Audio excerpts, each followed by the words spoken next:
अभी शीतल चरण कमल है, उसकी स्थापना कर दो।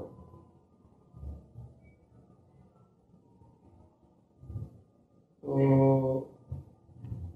अब बाबू लोगों को तो कहीं कहीं अश्लील दिखने लगता है, वो खुद जितना अश्लील करें उसमें कुछ बिगाड़ नहीं, लेकिन ईश्वर के साथ अगर कोई बात जुड़ी तो उनको बुरी लगती है। ये खुद नंगा होके नाचे तो कहते हैं हम लोग सभ्य हैं, विलायत से सीख के आए हैं, है ना।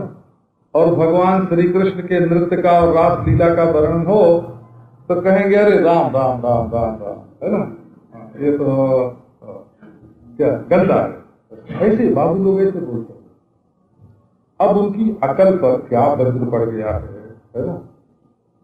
न वो संस्कृति को समझें, न सभ्यता को समझें, और उनको तो गौरव होना चाहिए कि विलायतों में जो 1000-2000 बरस के भीतर जो चीज आई है ना, उन्नति की जो बात, वो अपने यहाँ 5000 बरस पहले थी। हमारा देश तो बड़ा संस्कार संपन्न था, उनको खुश होना चाहिए।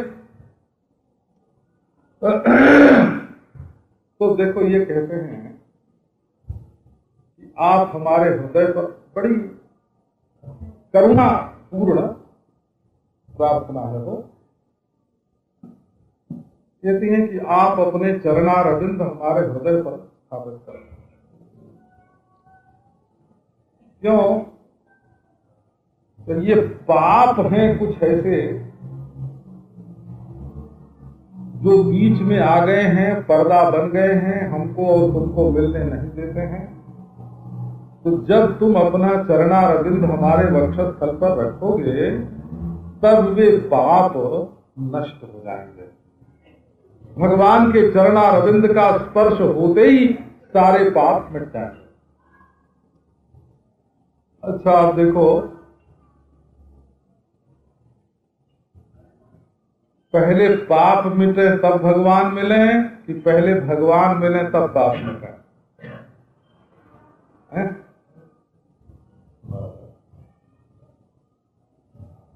तो जैसे देखो, मल विक्षेप आवरण 3 दोष होते हैं ना। तो पहले ज्ञान हो तब दोष मिटे कि पहले दोष मिटे तब ज्ञान हो? तो मल और विक्षेप ये जो है, ये जिज्ञासु को अपने प्रयत्न से मिटाना पड़ता है। मल माने पाप वासना और विक्षेप माने मनोराग। तो ये ज्ञान होने के पहले मिटाना पड़ता है वो मल और विक्षेप। अब ये कहो निर्दोष हो गया साधक, करने निर्दोष नहीं हुआ, अभी तो आवरण है। तो जब ज्ञान होगा तब आवरण का भंग होगा। ज्ञान होने के पहले कोई जिज्ञासु चाहे कि हम आवरण का भंग कर दें, तो ज्ञान के बिना तो आवरण भंग होगा ही नहीं। ज्ञान आवेगा तब आवरण भंग होगा। तो इसका मतलब ये हुआ कि जो दूसरे की ओर अपना मन जाता है, इसका नाम तो हुआ पाप वासना, बोला। और जो चित्त में चंचलता आती है उसका नाम हुआ विक्षेप। इन दोनों को मिटा करके जब ज्ञान स्वरूप भगवान हमारे हृदय में प्रकट होंगे तो आवरण भंग हो जाएगा, पर्दा मिट जाएगा। और पर्दा मिटे बिना तो स्त्री पुरुष का मिलन होता नहीं। तो पर्दा मिटे बिना तो वृत्ति और ब्रह्म का जो मेल है वो नहीं होगा। तो ये रस का आस्वादन होगा ब्रह्मात्मैक्य बोध होकर आवरण भंग हो जाने पर। तो ये कहती हैं कि हमने अपना काम तो कर दिया है, अब तुम्हारा बाकी है। हमारे मन में दूसरे को पाने की कोई इच्छा नहीं है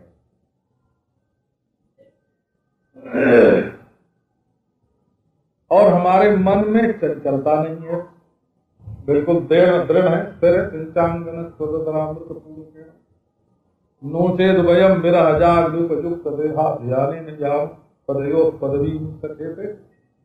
अगर तुमने स्वीकार नहीं किया तो विरह की आग में अपने को जलाकर ध्यान के द्वारा हम तुम्हारी पदवी प्राप्त कर लेंगे। तो तुम माने अपनी ओर से तो कोई कच्चाई है नहीं। अब तुम्हारा काम है कि जो आवरण रूप पाप बीच में आया हुआ है उसको तुम दूर करो। हम तो बल और विक्षेप दूर करके आई, अब आवरण भंग तुम करो। हमने माँ बाप की शर्म छोड़कर, कुल कानी छोड़कर, घर का काम धंधा छोड़कर हमने कात्यायनी का व्रत किया और तुमने आके चीरहरण किया। अब हम बंसी ध्वनि सुन करके यहाँ आई हैं, तो अब तुम अपना काम करो।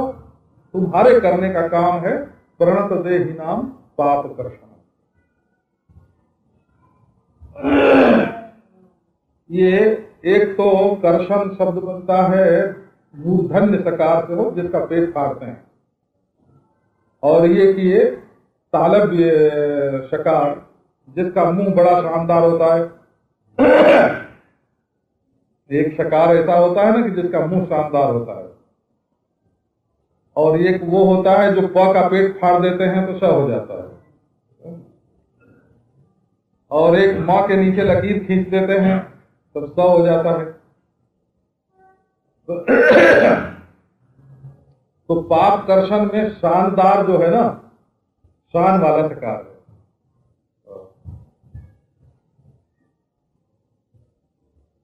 तो इसका अर्थ होता है कृश करना। कर्षण करना माने होता है खींचना, और कर्षण करना माने होता है दुबला पतला कर देना।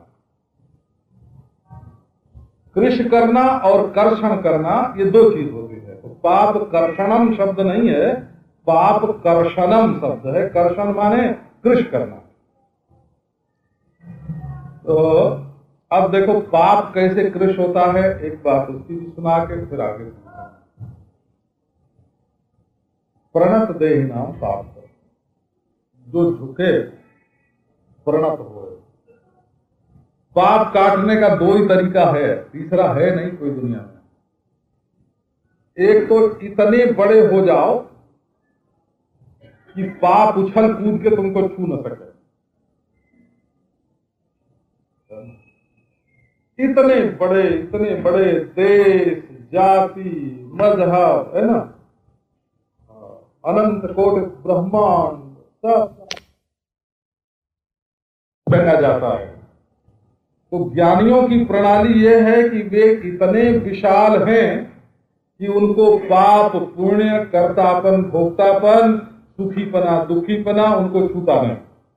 वो तो हुआ ज्ञानी। और ये हुआ भक्त कि इतना छोटा कि किसी रस्सी के बंधन में आता ही नहीं, निभुक जाता है और निकल जाता है। तो यहां बताया प्रणत देहना। प्रणत कौन है? प्रणत माने नम्र हो गया, अभिमान छूट गया। पापी पने का, पुण्यात्मा पने का, सुखी पने का, दुखी पने का जहां अभिमान छूटा, वहां पाप जो है वो अपने आप छूट के गिर गए।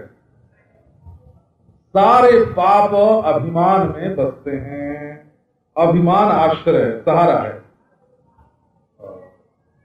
जैसे घर में कोई रस्सी लटक रही हो तो रात के समय मक्खी आके उस पर बैठ जाती है। ऐसे ही महाराज ये अभिमान जो है ना, ये पाप रूप मक्खी का आश्रय है। इसी पर आकर के ये पाप बैठते हैं।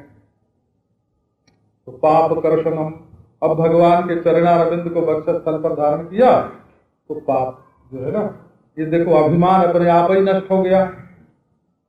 चरण को वक्षस्थल पर धारण करना माने अभिमान नहीं होना, ये तो साफ है।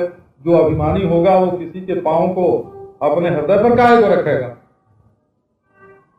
तो अभिमान कट गया अभिमान। तो प्रणत देहि नाम पाप कर्षणम। बोले भाई गोपियों का ऐसा क्या पाप है? बोले गोपियों का पाप नहीं है।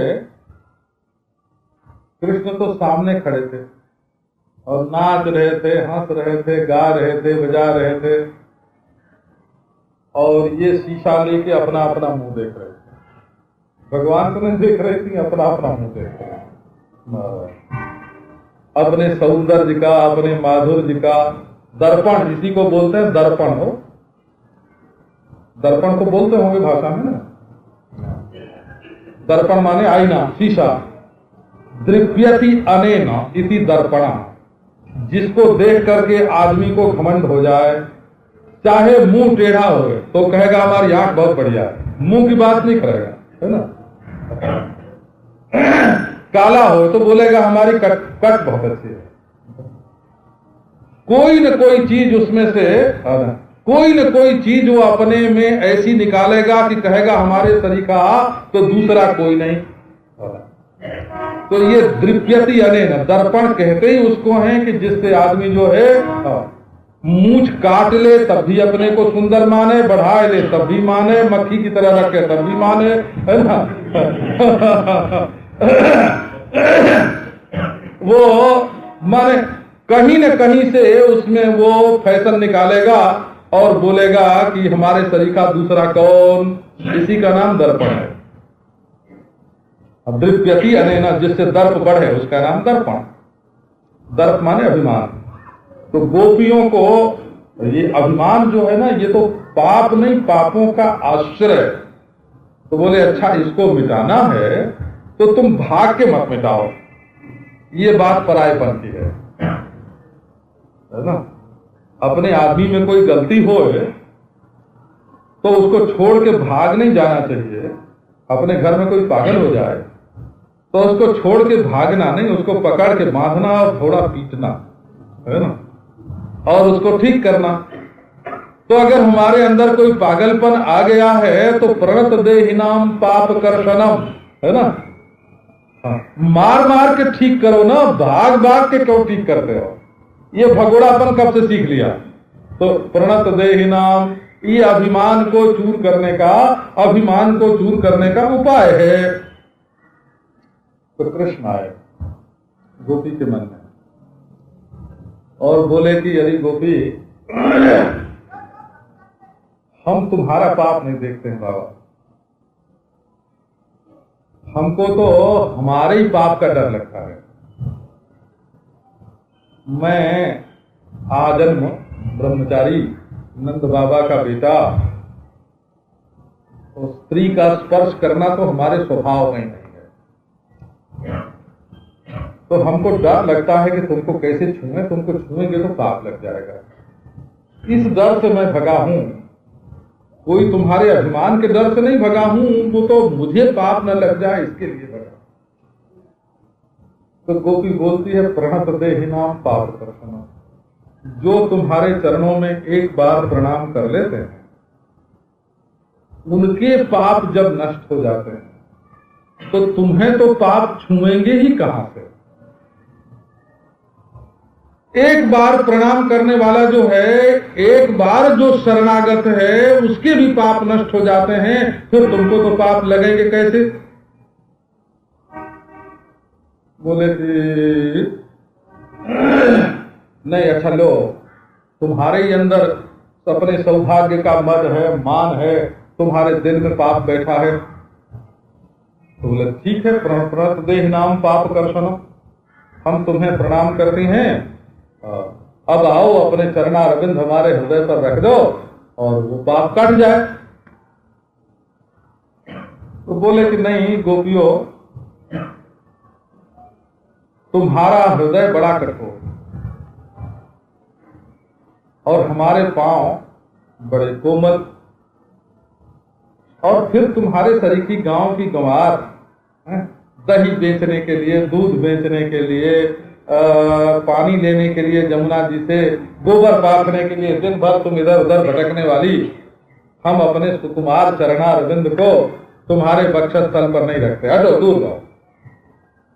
ये देखो प्रेम में तरह तरह की बात निकलती है।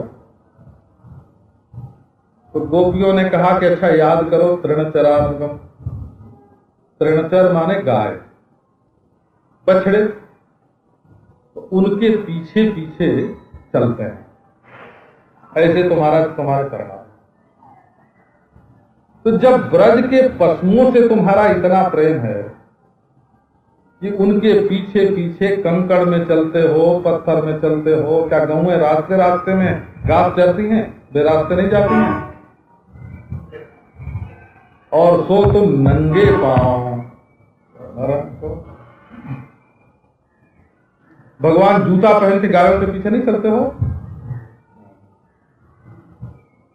आजकल तो महाराज बड़े आदमियों के घर में जूता पहन के खाया जाता है, जूता पहन के परोसा जाता है। वैसे नंगे पांव हो तब भी जब खाने के लिए जाते हैं तो जूता पहन के जाते हैं।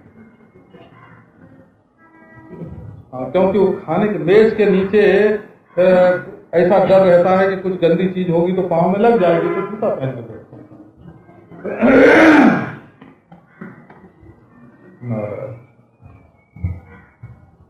तो तृणचरानुगम, तृणचर माने गौएं। गौएं कोई रास्ते रास्ते तो नहीं चलती हैं और कोई कोमल भूमि पर नहीं चलती हैं, तो तुम उनके पीछे पीछे चलते हो।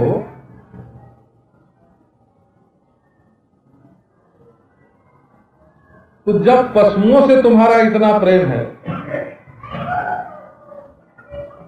आजकल तो महाराज कोई किसी से कह सकता है कि जब तुम कुत्ते से इतना प्रेम करते हो तो हमसे क्यों नहीं करते?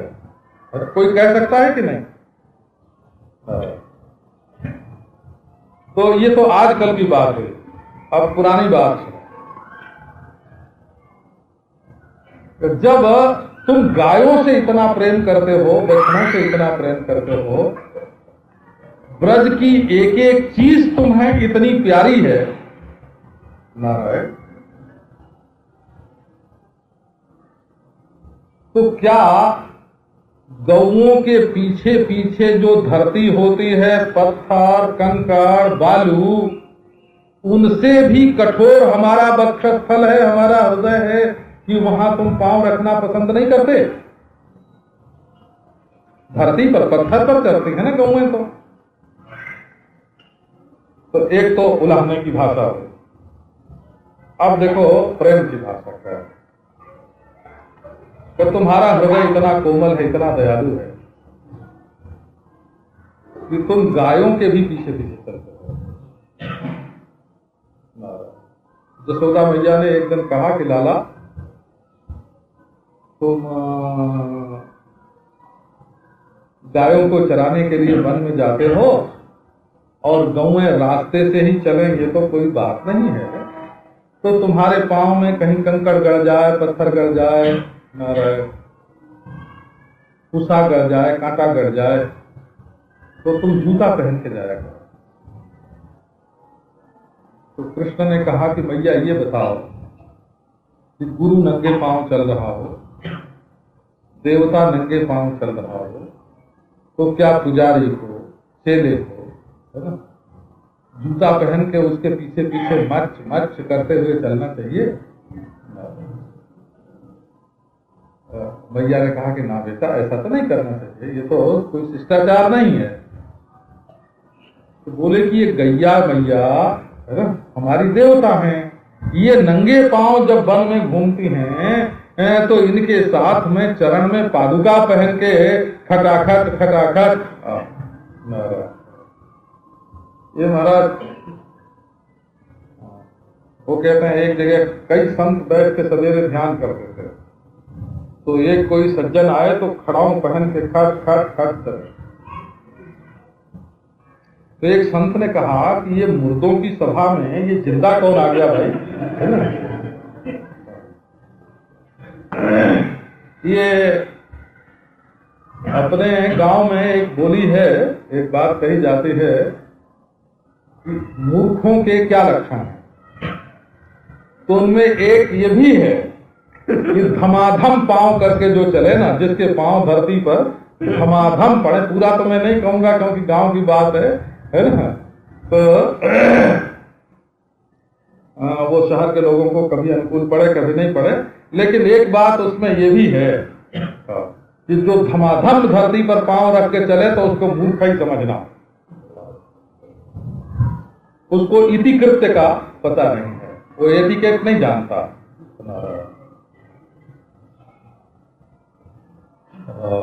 तो सब चीज की एक मर्यादा होती है ना।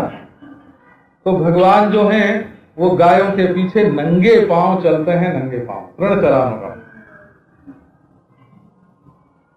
तो भगवान ने कहा कि अरे गोपियों,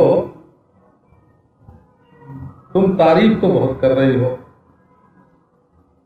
लेकिन एक तो कह रही हो कि पाप कर्षणम, और दूसरे कह रही हो तृण चरानुगम, माने पाप को तो खींच लेते हैं और गायों के पीछे चलते हैं।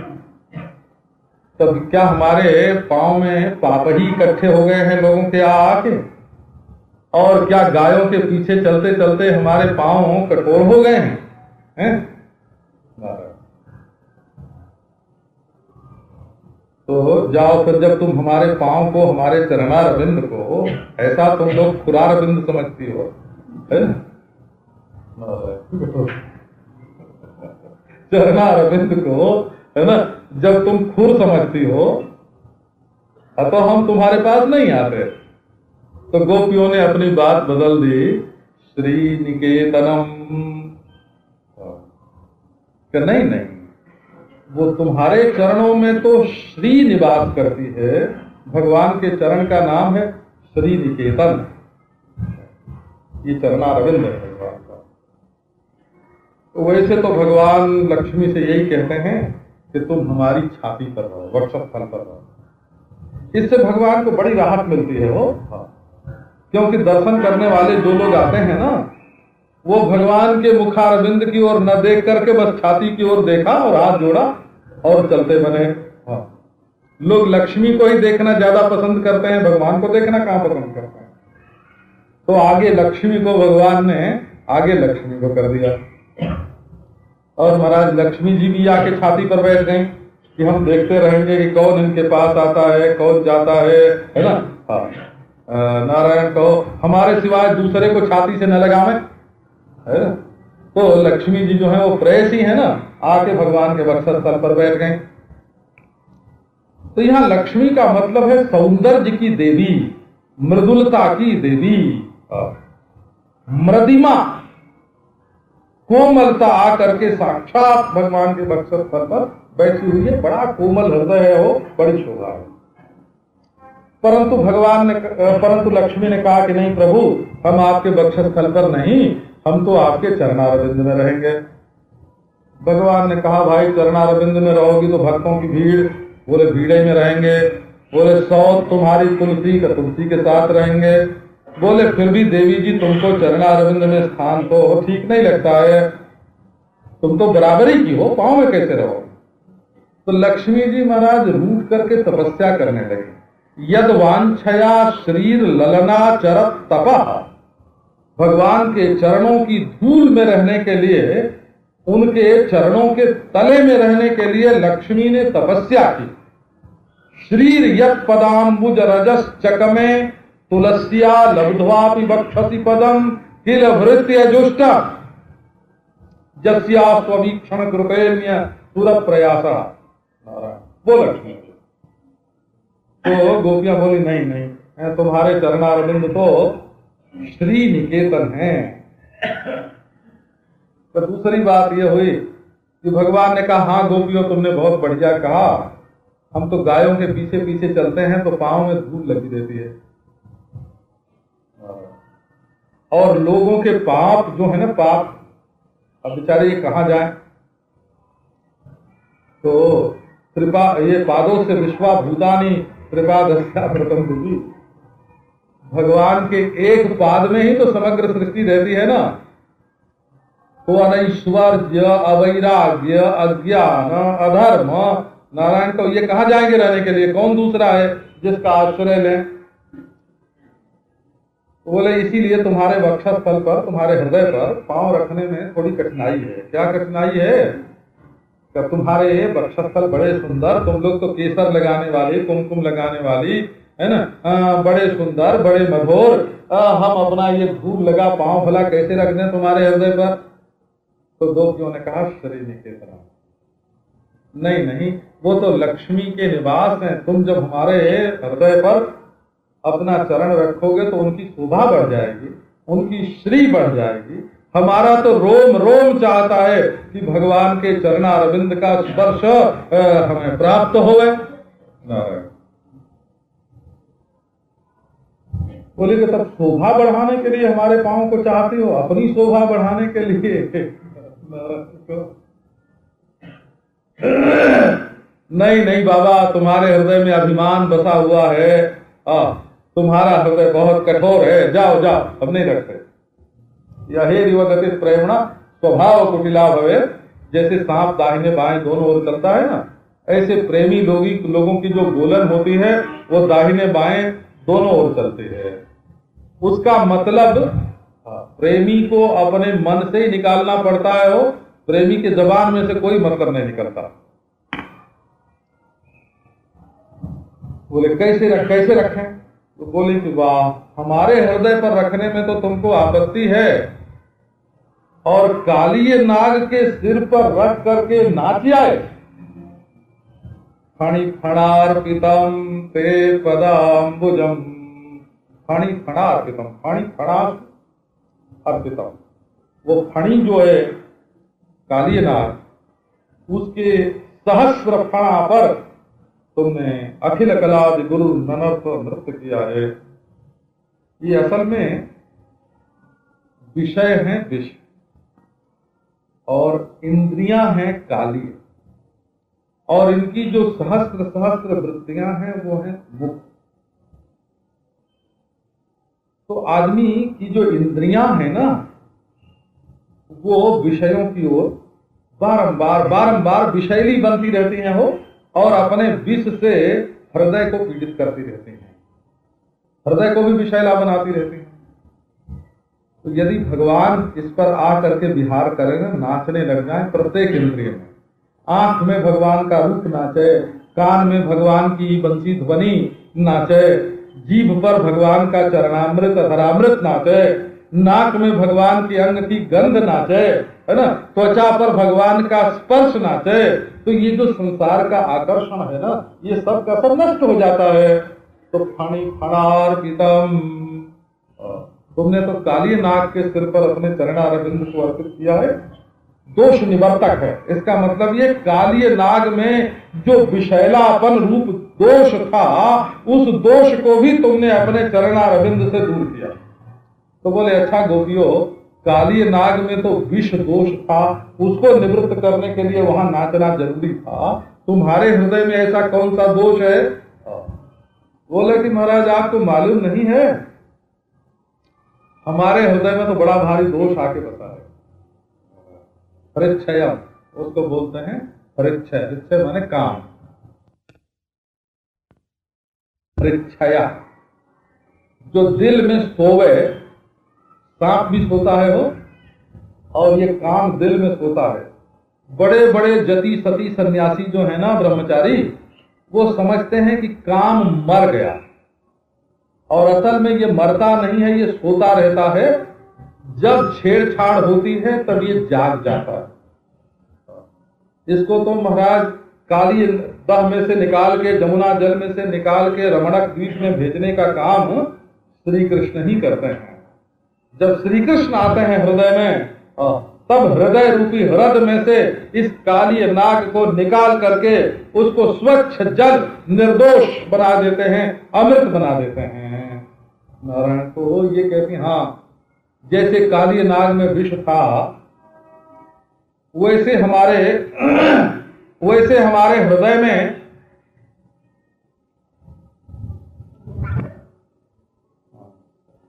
प्रणतदेहिनां पापकर्षणं प्रणचरानुगं श्रीनिकेतनं फणिफणार्पितं ते पदाम्बुजं कृणुकुचेषु नः क्रन्धेरक्षयम्। नारायण यहाँ हृच्छय काम आके बैठा हुआ है,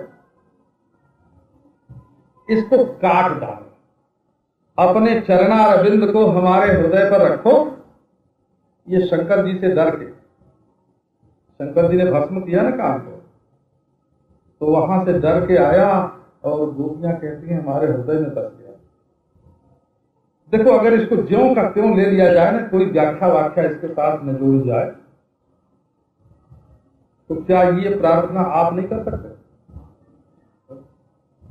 और वो अभागा है, वो उसके हृदय में भक्ति नहीं है ना, जो ये प्रार्थना करने में संकोच करे, है ना। अगर आपके हृदय में काम है और भगवान से आप प्रार्थना करें कि हे प्रभु, आप अपना चरणारविंद हमारे हृदय पर रख दो और हमारे हृदय में रहने वाली जो काम वासना है उसको काट दो, है ना, इसमें कौन सी बात आपत्ति की मालूम पड़ती है? दिमाग ही उल्टा हो जाता है लोगों का। तो भगवान के चरणारविंद। अब देखो, दूसरी तरफ से इसका भाव, शत्रु के प्रति दया नहीं करनी चाहिए। जहां राम तहां काम नहीं, और जहां काम तहां राम। जब हृदय में आके काम बैठ गया तो ये श्याम से कहते हैं कि तुम आके बैठो। तो उसमें एक बात ये है कि श्याम कहे कि हम तुम्हारे हृदय में काम है ना, तो हम भी तुम्हारे हृदय में ध्यान में आके बैठते हैं और आपस में समसत्ता जिनकी। हृदय में जब चरणारविंद आ जाएगा तो हृदय में बैठा हुआ जो काम है वो मिट जाएगा। पर ये कहती है कि नहीं, वो ध्यान वाला नहीं चाहिए हमको। ये नहीं तो हृदय के लिए कोई शब्द आता, हृदय के लिए कृणु कुचेषु नहा कृंधिक्षयम में बात क्या कहनी है ना। वो कहते हैं कि नहीं, भीतर वाले से हमको संतोष नहीं है, हमको तो बिल्कुल ठोस मसाला चाहिए और वो बिल्कुल प्रकट हो करके हमारे हृदय पर, बाहर, भीतर नहीं, बाहर हमें तुम्हारे चरणारविंद की जरूरत है, केवल भीतर वाले से हमको संतोष नहीं है।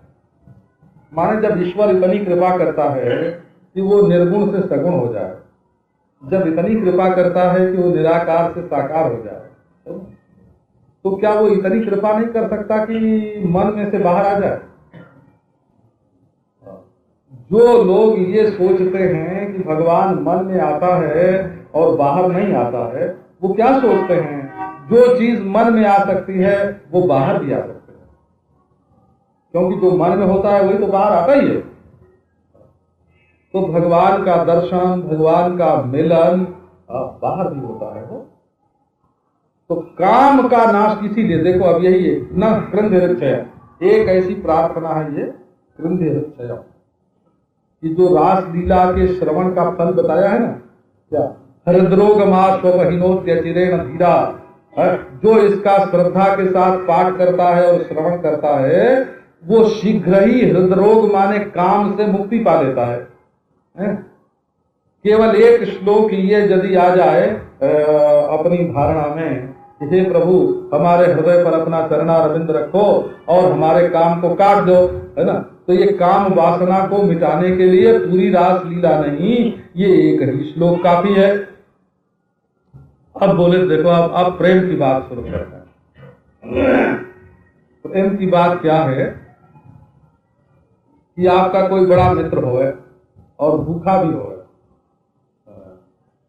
खाना चाहता हो खूब, लेकिन संकोची हो गए,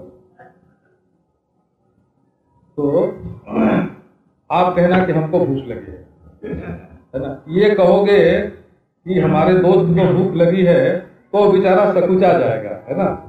ये बोलने की पद्धति ही नहीं है कि हमारा मित्र बड़ा भूखा है, बड़ा चटोरा है, इसके लिए ये चीज बनाओ और ये खिलाओ, ये कहने की रिवाज नहीं है।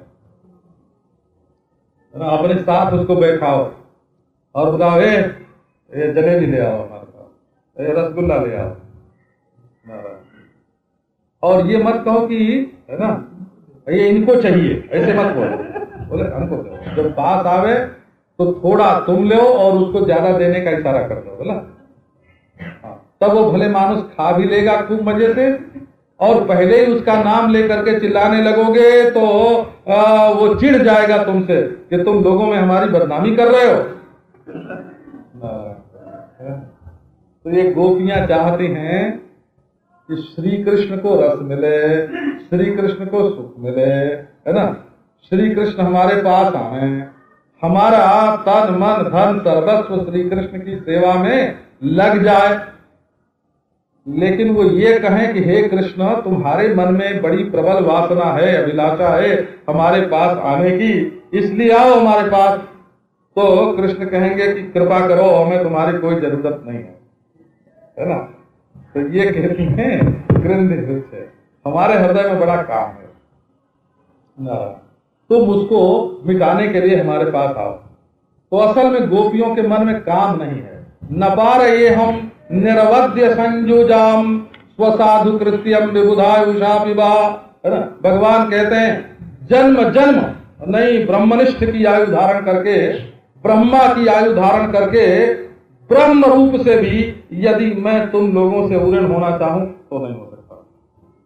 बोलने का ढंग है। तो बोले ऐसे निष्काम जो गोपी हैं उनके चित्त में ये काम कहां से आके बैठा? बोले काम नहीं, प्रेम है। वो तो श्री कृष्ण को अच्छा भोजन देना चाहते हैं, है ना, लेकिन कहती ये है कि भूख हमारे हृदय में। ये प्रेम की बोली है।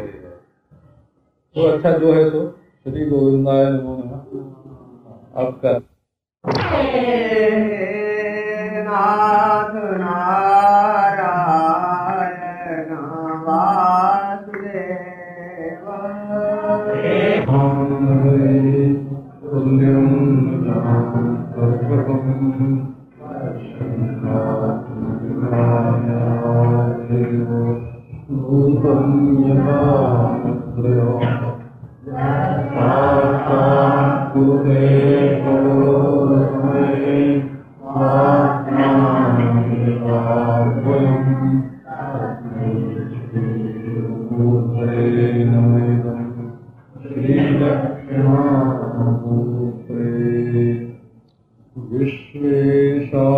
विश्वेशामनुरञ्जनेन जनयन् आनन्दमिन्दीवरश्रेणी श्यामलकोमलैरुपनयन् अङ्गैरनङ्गोत्सवम् स्वच्छन्दं ब्रजसुन्दरीभिरभितः प्रत्यङ्गमालिङ्गितः शृङ्गारसखि मूर्तिमानिवमधौ मुग्धो हरिः क्रीडति। ॐ शान्ति शान्ति शान्ति। प्रणतदेहिनां पापकर्षणं तृणचरानुगं श्रीनिकेतनं फणिफणार्पितं ते पदाम्बुजं तृणकुचेषु नः कृन्दिहृच्छयं मधुरया गिरा वल्लुवाग्यया बुधमनोज्ञया पुष्करेक्षा विधिकरीरिमा वीरमुयति रधरसी धुनाप्याययस्वना तव कथामृतं तत्तजीवनं कविजीवितं कल्मषापम् श्रवणमङ्गलं श्रीपदाततं भुवि गृह्णन्ति ते भूरिदा जनाः।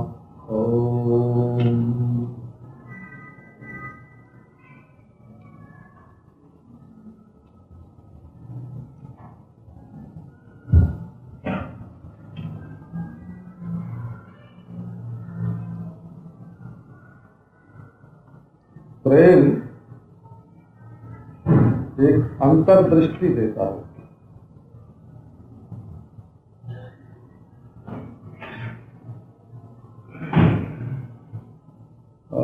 बाहर की आंख बंद होने पर भी प्रेमी अपने प्रियतम के संबंध में सब कुछ देख लेता है। हमारे श्री भैया बाबा जी महाराज के पास एक ऐसे भक्त थे बिल्कुल पास तो नहीं रहते थे, थोड़ा दूर रहते थे, मील 2 मील 4 मील की दूरी पर रहते थे। और वो उड़िया बाबा जी महाराज का ही ध्यान करते थे। तो उनसे पूछो कि इस समय दिन में 10 बजे हैं, उड़िया बाबा जी इस समय क्या कर रहे हैं, तो बता देते कि इस समय अमुक आदमी से बात कर रहे हैं, इस समय खा रहे हैं, इस समय सो रहे हैं। ऐसी वृत्ति तन्मय हो गई थी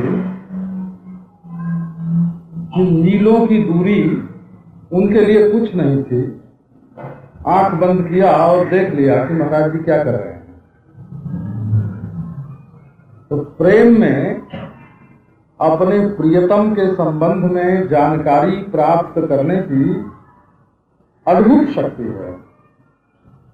इसीलिए कहते हैं कि प्रेमी 7 ताले के भीतर बंद वस्तु को भी देख सकता है। प्रेम जरा सच्चा होना चाहिए।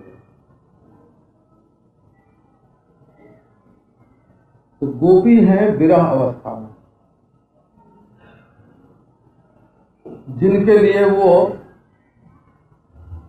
अपना धन, भोग, कुटुंब, शरीर,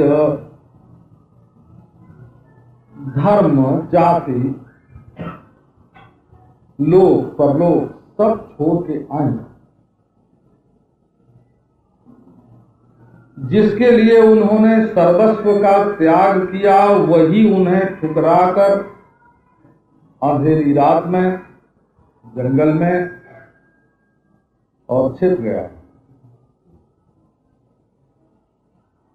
अब समझो आजकल ऐसा होता तब क्या होता। आप तो आजकल के प्रेमी ऐसा होने पर क्या करते हैं, है ना? वो ब्याहे होते तो तलाक देते हो, है ना? और नारायण क्या नाम है, मानहानि का दावा करते कि इन्होंने हमको डराने की कोशिश की। नारायण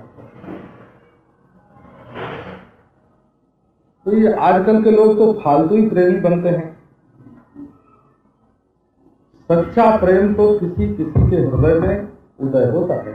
ये दिव्य वस्तु है, ये बाजारू चीज नहीं है। ये जो प्रेम है ना, भगवान का प्रेम, ये बाजारू चीज नहीं है।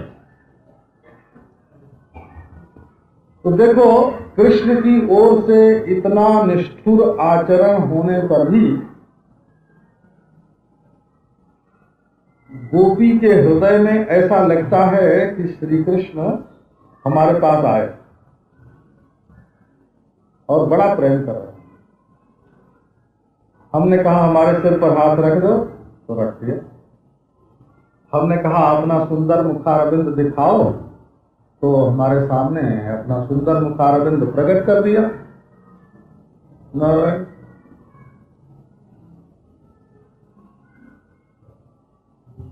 लेकिन इतने से संतोष नहीं है, क्योंकि प्रेम में प्यास है।